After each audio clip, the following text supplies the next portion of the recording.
માર્કેટમાં ફરસાણની દુકાને ઘણા બધા પ્રકારની સેવ મળતી હોય છે.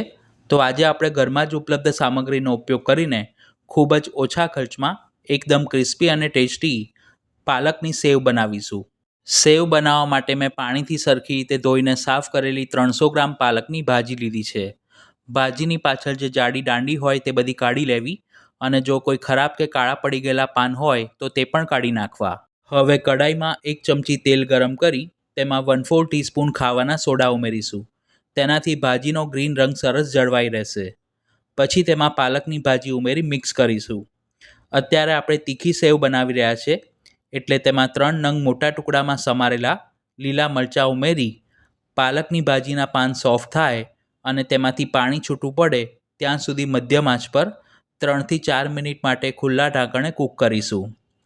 ઘણા લોકો પાલકને પાણીમાં બ્લાન્ચ કરીને પણ તેમાંથી સેવ બનાવે છે, પણ આ રીતે કરશો તો ભાજીનો જે નેચરલ ટેસ્ટ છે તે જળવાઈ રહેશે. ભાજી સરસ કૂક થઈ ગઈ છે.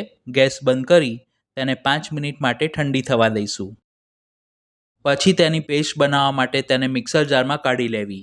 જો તમારે મોળી સેવ બનાવવી હોય તો લીલા મરચાં ન ઉમેરવા. હવે ભાજીમાં જે થોડી તોરાશ હોય તેને બેલેન્સ કરવા માટે 1 ચમચી ખાંડ અને મિક્સરની ગરમીના કારણે પેસ્ટનો રંગ ન બદલાય તેના માટે એક બરફનો ટુકડો ઉમેરી સરખી રીતે બ્લેન્ડ કરીશું. જેમ આપણે ગ્રીન ચટણી બનાવતા હોઈએ છીએ તે રીતની જ એકદમ સ્મૂથ પાલકની પ્યુરી તૈયાર થઈ છે.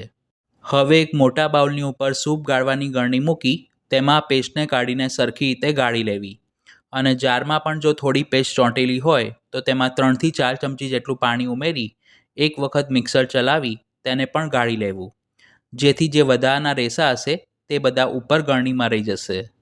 સેવ સરસ ટેસ્ટી બને તેના માટે ગાળેલી પેસ્ટમાં સ્વાદ પ્રમાણે સંચળ, 1 ચમચી ઘરે બનાવેલો ચાટ મસાલો, 1 ચમચી આમચૂર પાવડર, આમચૂરના બદલે તમે લીંબુનો રસ પણ ઉમેરી શકો છો. તેની સાથે અડધી ચમચી મરી પાવડર, અડધી ચમચી હિંગ અને સ્વાદ પ્રમાણે મીઠું ઉમેરી બધા જ મસાલાને પાલકની પેસ્ટ સાથે સરખી રીતે મિક્સ કરી લઈશું. સંચળ અને ચાટ મસાલામાં પણ ખારાશ રહેલી હોવાથી મીઠું પ્રમાણસર ઉમેરવું. ચણાના લોટના ભાગના મસાલા પણ આપણે અત્યારે જ ઉમેરી દીધા છે.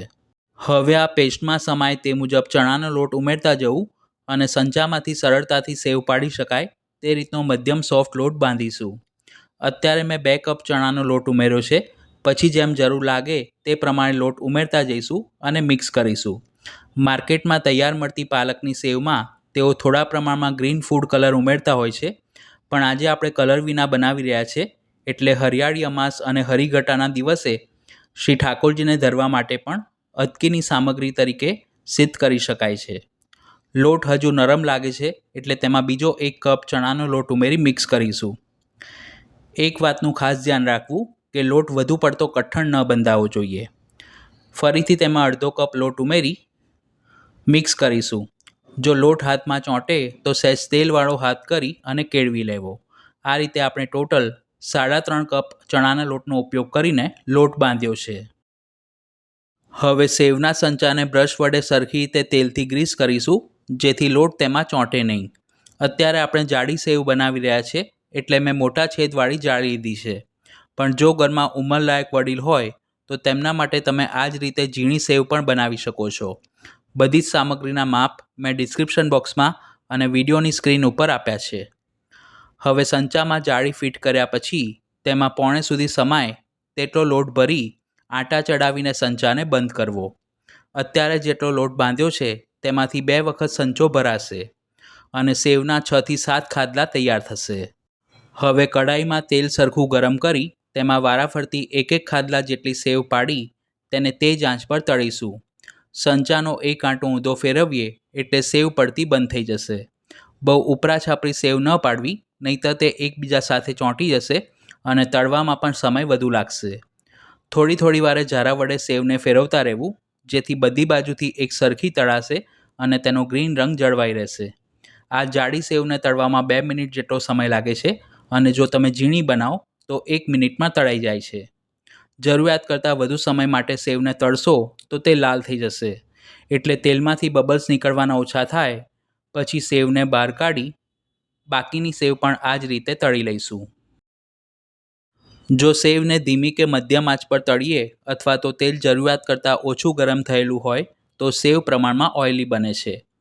બહાર પેકેટમાં મળતા તૈયાર દરેક નાસ્તા તેની શેલ્ફ લાઈફ વધારે રહે તે માટે પામોલીન તેલમાં તળેલા હોય છે, પણ ઘરે આપણે શીંગ તેલમાં બનાવીએ તો તેને 15થી 20 દિવસ સુધી સ્ટોર કરી શકાય છે. એટલે આ રીતે પાલકની સેવ બનાવી તમે દિવાળીના નાસ્તા માટે અથવા તો ક્યાંય મુસાફરીમાં જવાના હો તો પણ સાથે લઈ જઈ શકો છો. જોતાં જ ખાવાનું મન થઈ જાય તેવી એકદમ ક્રિસ્પી અને ટેસ્ટી પાલકની સેવ બનીને તૈયાર છે. તે રૂમ ટેમ્પરેચર પર ઠંડી થાય પછી એરટાઇટ ડબ્બામાં ભરી શકાય છે.